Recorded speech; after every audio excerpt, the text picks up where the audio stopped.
In this video, I would like to find the standardized test statistic and p-value using Minitab Express for a hypothesis test for the mean, sigma known, and this will be for a right-tailed test. So I have the problem written down here, and I did this problem fully by hand in one of my previous videos. The null hypothesis is that mu is equal to 750, and the alternative was that mu was greater than 750. Because the alternative is greater than, this makes this a right-tailed or upper-tailed test. And in this particular example, the alternative was the claim. To get the test statistic and p-value for this, you want to click on your statistics tab, go down to one sample, and we're working with the z-distribution. The conditions were met to use the z-test.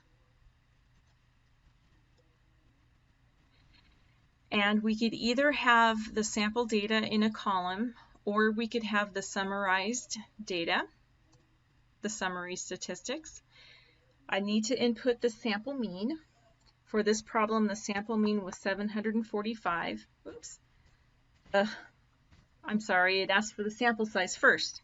Sample size was 25, sample mean was 745, and the assumed population standard deviation was 60, and I would like to perform a hypothesis test. The hypothesized or claimed value was 750.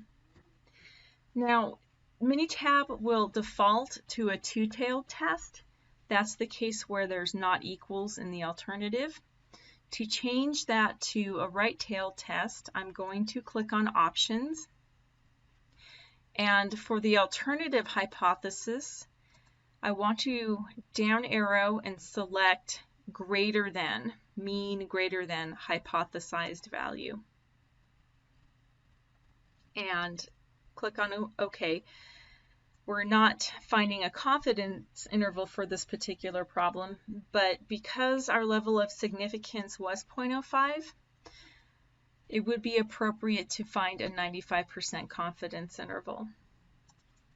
After clicking on OK, down here in our output, you'll see that our standardized test statistic, which is a z-score, is negative 0.42, and the corresponding p-value is 0.662, rounding to 3 decimal places. This is a fairly large p-value, so we are nowhere near a rejection region.